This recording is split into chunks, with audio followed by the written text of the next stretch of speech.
You ever have one of those moments where you want something so badly you can see it in your mind's eye, but then you find out it doesn't exist? Anywhere? Well, that's pretty much the starting point for this whole story. It's a quest to make a piece of jewelry that was, for all intents and purposes, impossible. I mean, think about that. That one single thought kicked off this incredible month-long dive into metallurgy, chemistry, and honestly just pure, stubborn persistence.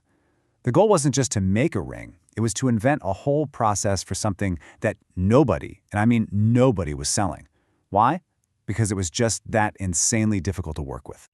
So, okay, what is this stuff? Purple gold?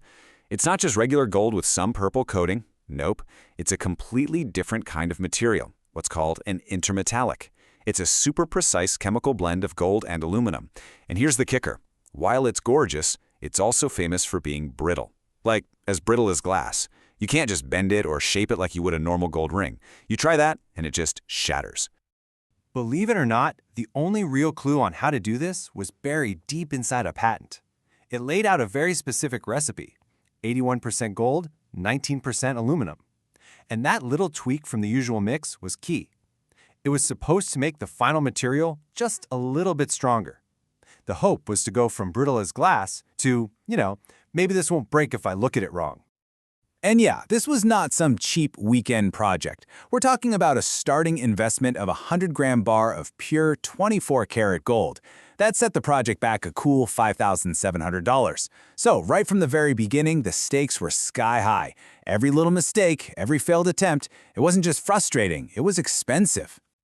All right, so recipe in hand, that very expensive bar of gold is now a molten puddle. It's time for the first go. And as you can probably guess, what works on paper doesn't always work in the real world, especially not on the first try. And bam, first problem right out of the gate: oxidation. See, the second you melt aluminum in regular air, it reacts with oxygen and forms this crusty, ugly layer of junk on top. The takeaway: oxygen is the enemy here. So the solution was actually pretty clever.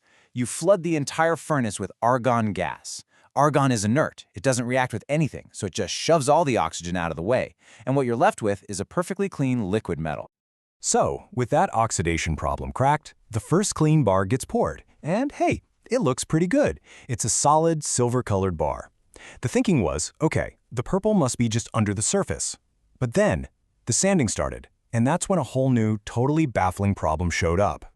And this is really where things got interesting. This wasn't just a craft project anymore. It was a full-on scientific investigation. It was like a game of whack-a-mole. Every time one problem got solved, a new, even weirder one would pop up right behind it. Just this frustrating cascade of one thing after another. So get this. The new problem was that when you sanded the gold, the purple disappeared. It just turned silver. And it didn't matter how much you sanded, the purple was just gone. You can imagine how devastating that was. But then, after days of digging, a solution appeared, and it was almost like magic. If you heat the metal, it's a process called annealing, to 600 degrees Celsius for a half hour, that incredible purple color just comes roaring right back. And where did this crazy idea come from? It was there the whole time, hidden right in the original patent, almost like an afterthought. Just this one little phrase, at least on annealing at 600 C. That was it. That was the key that basically unlocked the whole mystery and saved the entire project from being a total bust. Okay, so the color issue is solved. A gorgeous, polished, very purple bar finally exists. The feeling must have been amazing, until they looked closer, and it was just awful. The whole thing was riddled with these tiny cracks and holes. It's like solving the color problem, just put a spotlight on the next flaw. This little monster has a name: hydrogen porosity. And apparently it's a super common problem when you're casting aluminum. Here's what happens. Even the tiniest bit of moisture in the air hits that hot aluminum and creates hydrogen gas. That gas then dissolves into the molten metal. But as the metal starts to cool and become solid, it can't hold onto the gas anymore, so the gas has to escape. It literally bubbles out, leaving behind this porous, hole-filled disaster.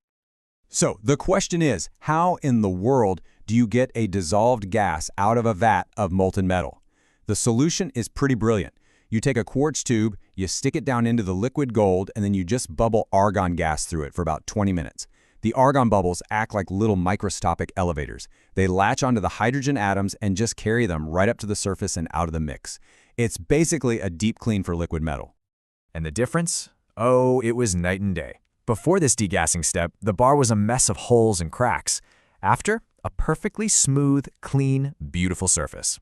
Finally, after all this time, all this trial and error, there was a reliable way to make a flawless piece of purple gold. Okay, all the chemistry, all the metallurgy problems, they're solved. Now it's time for the final boss, actually making the ring.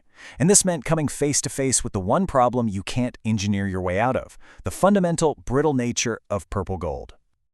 Okay, so here's the huge challenge. When you pour hot metal into a ring mold, as it cools down, it shrinks. It has to. A normal gold or silver ring would just stretch a tiny bit to accommodate that, no big deal. But purple gold, it has zero give. It doesn't stretch, it doesn't bend, it just takes the pressure until it can't anymore, and then it snaps. So that sets up this final nail-biting question, right? You have this ring, cooling and shrinking, squeezing itself tighter and tighter around a solid graphite core that will not budge. After everything, is it going to survive? Or are the basic laws of physics about to tear this whole project apart? It snapped. Just like that. Clean in half. After all of that work, solving all those problems, the pressure was just too much. You can just imagine how absolutely heartbreaking that must have been. But then came the final attempt, the last of the precious material. And something went wrong. The pour was incomplete. There wasn't quite enough metal to fill the whole mold. And it turns out, this failure was the key. Because the ring wasn't a complete closed circle, that fatal, shrinking pressure could never build up.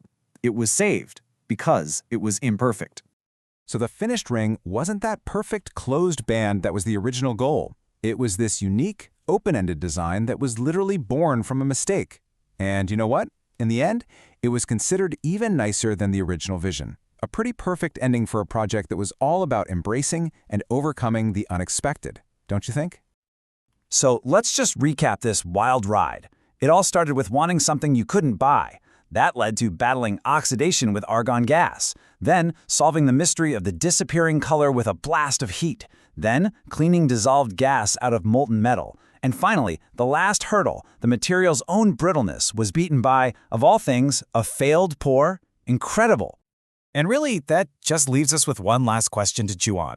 This whole thing was an expensive, frustrating, ridiculously time-consuming quest for just one object. It really makes you think, what is it about making something truly unique, something that no one else has, that makes all that struggle, all that effort, worth it?